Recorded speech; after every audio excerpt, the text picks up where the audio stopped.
बातें या सवाल शीला दीक्षित से नहीं पूछनी चाहिए और जब तक इन्वेस्टिगेशन पेंडिंग है उन पर एक्शन नहीं लिया जाना चाहिए। कम से कम तुरंत उनको यूपी सीएम कैंडिडेट की जो आपने घोषणा की है उसको वापस नहीं लेना चाहिए आपको।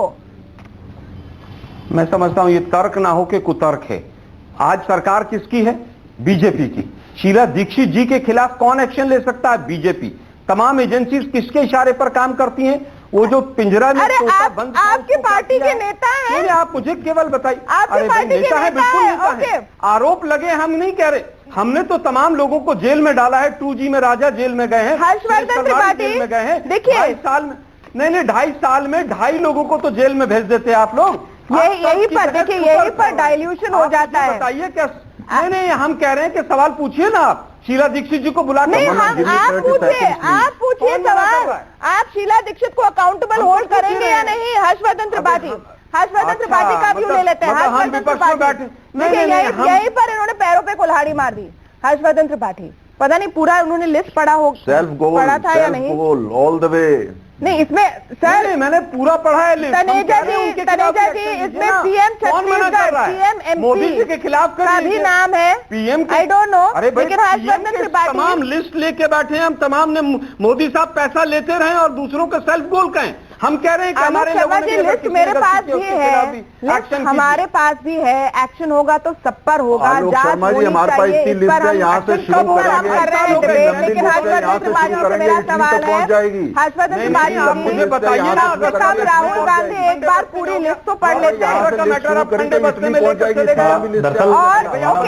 सिर्फ हर्षवर्धन त्रिपाठी बोले। देखिए, मैं मुझे तो ऐसा लगता है बीजेपी और कांग्रेस के प्रवक्ताओं को काफी मौका मिलेगा कि एक दूसरे के पॉइंट के सामने वो जवाब दे, लेकिन जो हमारे एनालिस्ट हैं उनका पॉइंट ऑफ व्यू भी सुन लीजिए। हर्षवर्धन त्रिपाठी, मेरा सवाल ये है कि अगर राहुल गांधी को इसी खुलासे को सामने लाना था, यही उनका बहुत बड़ा वो बम था जो फोड़ने वाले थे, तो कम से कम इस चीज के साथ करते कि इस लिस्ट में हमारी नेता शीला दीक्षित का भी नाम है, हमने उनसे भी जवाब मांगा है, इसके साथ ही वो आते हैं।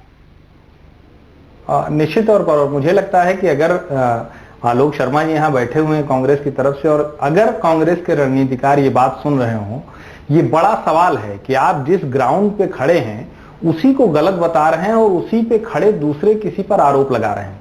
राजनीति पॉपुलर परसेप्शन का खेल है और इस खेल में जो साबित हुआ है वो एक बार जरा समझने की बात है। ममता बनर्जी पर इस तरह के आरोप लगे, चुनाव के पहले कोई असर नहीं हुआ। अरविंद केजरीवाल पर आरोप लगाकर प्रशांत भूषण, आनंद कुमार, ये सारे के सारे लोग निकल गए, कोई फर्क नहीं पड़ा योगेंद्र यादव से लेकर। अखिलेश यादव को ढेर सारी चीजें कही गई कि गायत्री प्रजापति को कंटेन नहीं कर पाए, वो सब कुछ हुआ, लेकिन अखिलेश की छवि अभी वही की वही बनी है। अब आगे क्या होगा देखने की बात होगी। नीतीश कुमार के ऊपर भी बीजेपी ने ढेर सारी बातें कही कि सारा काम हमने कराया। ये जो आरोप थ्रो करके भागने की एक राजनीति नई शुरू हुई है, इसमें समस्या यह है कि अगर आपकी क्रेडिबिलिटी ही नहीं, जैसे क्रेडिबिलिटी का सवाल यह है कि यह कहा जा सकता है कि केंद्र में बीजेपी की सरकार है और उसको करना चाहिए हर किसी को ही, लेकिन नैतिकता के वो पैमाने अब रहे नहीं है। अब लाल बहादुर शास्त्री नहीं है, अब आडवाणी जी नहीं है। और दूसरी जो बड़ी चीज है कि अदालतों को भी ये समझ में आया है कि इस तरह के आरोप फेंक कर राजनीतिक फायदा लेने की कोशिश होती है। मेहसाणा में जाके राहुल गांधी बोलते हैं और उत्तर प्रदेश के भी चुनाव होने वाले हैं। अब इसमें जो सबसे बड़ी चीज है कि क्या राहुल गांधी को यही नहीं करना चाहिए जो आपका सवाल है कि वो प्रेस कॉन्फ्रेंस करते, वो कहते कि शीला दीक्षित को हम मुख्यमंत्री पद के दावेदार से तुरंत हटा रहे हैं क्योंकि ये इस लिस्ट में शामिल हैं। अब सोचिए कि उनकी प्रत्याशी देश के सबसे बड़े सूबे में मुख्यमंत्री बनने की दावेदारी कर रहे हैं और वो प्रधानमंत्री के ऊपर वही आरोप लगा रहे हैं जिसपे सुप्रीम कोर्ट ने कहा कि अभी ये सब्सटैंशिएट नहीं होता है। दूसरी एक जो बड़ी चीज है कि पूरी ये जो लड़ाई चल रही है ये क्योंकि जुड़ा हुआ मसला है नोटबंदी से, और राहुल गांधी को किसी ने शायद सजेस्ट किया होगा कि करप्शन का चार्ज लगाना चाहिए, लेकिन करप्शन का चार्ज अगर सब्सटैंशिएट नहीं हुआ और 30 दिसंबर भी हो गई तब शायद ये एकदम नहीं। तो अब मेरा ये सवाल है, ये सवाल जो मेरे मन में आ रहा है लॉजिकली, शरद प्रधान जी, और आपसे मैं सवाल पूछूंगी कि ये चार्जेस जो हैं ये सब्सटैंशिएट होंगे कैसे? क्योंकि फिलहाल एक रेड हुई है जो 2014 नवंबर में एक रेड हुई, 1 अक्टूबर 2013 में रेड हुई, उसमें से कई सारे दस्तावेज निकले हैं। अब उसमें से कुछ हिस्सा प्रशांत भूषण को मिले हैं, उन्होंने कहा है कि विसिल ब्लोअर ने आकर उनको दिया है, वो कोर्ट में ले गए हैं, कोर्ट ने कहा ये काफी नहीं है, ये क्या है? तो इनको सब्सटैंशिएट कौन करेगा, इनकी जांच कौन करेगा, कैसे पता चलेगा ये सही है, गलत है, ये कचरा है या इसमें कुछ छुपा हुआ है? नहीं देखिए, सब्सटैंशिएट करने के लिए तो गवर्नमेंट एजेंसी कर सकती है क्योंकि वही ऑथराइज है। लेकिन राहुल गांधी का जो इसमें स्टेटमेंट जिस तरह से आया है, अगर ये सेकंड हैंड और थर्ड हैंड इंफॉर्मेशन के बेसिस पे है तो ये बड़ा हल्का। जब राहुल गांधी ने आरोप लगाया था तो लग रहा था राहुल गांधी के पास ठोस कोई ऐसी एविडेंस होगी जिससे नरेंद्र मोदी नेल हो जाएंगे। लेकिन ये second hand third hand information से इतना हल्कापन उन्होंने जाहिर कर दिया है, जो बड़ा अफसोसजनक है कि कांग्रेस पार्टी के वाइस प्रेसिडेंट जो कि अब प्रेसिडेंट बनने वाला है, वो इतनी बेसलेस उसको लेकर के रिपीट कर रहे हैं वही बात जो चली आ रही है। तो ये तो बिल्कुल या तो फिर ऐसा हो सकता है कि उनके पास ज्यादा ठोस सबूत थे जब उन्होंने आरोप लगाया था, लेकिन बीच में उनकी जो प्राइम मिनिस्टर से मीटिंग हुई उसमें कोई ऐसी चीज एक्सचेंज हो गई कि ये खामोश हो गए और खाली अपनी बात प्रूव करने के लिए इन्होंने महसाना में जाके ये कह दिया।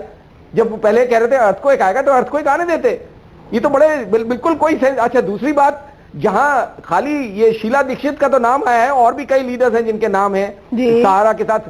सहारा की खुद की जो रेपुटेशन है, जिनके खिलाफ इतने सीरियस आरोप हैं, करोड़ों लोगों का पैसा हजम करने के आरोप हैं, जिसमें वो जेल भी गए, उनकी उन्होंने एक किताब लिखी है, पता नहीं काहे पे किताब लिखी है, जिसकी इवेंट एक लखनऊ में हुई, जहां कांग्रेस के जो स्टेट प्रेसिडेंट हैं राज बब्बर, वो बाकायदा शामिल हुए, उनके पोस्टर्स शहर में लगे हुए थे कि वो शामिल हो रहे हैं और नेक्स्ट डे उनके स्टेटमेंट्स आए।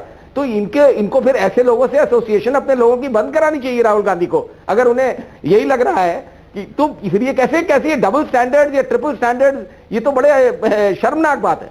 आलोक शर्मा जी, कैसे रिस्पॉन्ड आप करेंगे? आलोक शर्मा जी, देखिए, मैं समझता हूं शरद प्रधान जी एक बहुत वरिष्ठ पत्रकार हैं।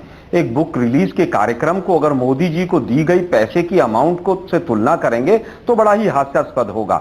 मुझे केवल ये बता दीजिए कि अरे साहब, उस आदमी की रेपुटेशन की बात कर रहे हैं, जिसकी किताब रिलीज कोई महात्मा गांधी की किताब रिलीज नहीं कहते वो। हम सहारा के व्यक्ति की किसी की रेपुटेशन के डिस्कस करने यहाँ नहीं बैठे हैं, वो आपका उससे ताल्लुक रखने वाले कांग्रेस के लीडर। एक मिनट शरद प्रधान जी, एक मिनट को बात पूरी करने दीजिए। शरद प्रधान जी,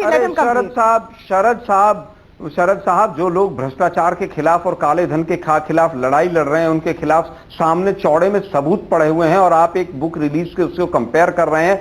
मोदी साहब ने जिस तरह से पैसा लिया वहां पर और मोदी जी के नाम पर, अरे सर, बुक रिलीज की तो बात आपने की और इससे ज्यादा क्या कहा है आपने? फिर भी मैं समझता हूँ रेपुटेशन की बात कर रहे हैं, जिसके खिलाफ आरोप है। अच्छा, बुक रिलीज को छोड़ दीजिए आलोक शर्मा जी। आलोक शर्मा जी, आपकी रेपुटेशन उनसे आपका कोई व्यक्तिगत एसोसिएशन उस कंपनी से नहीं, मुझे उस कंपनी से, अरे सर, बुक रिलीज कार्यक्रम में जाकर, अरे छोड़ दीजिए भाई, बुक रिलीज अजीब बात करते हैं।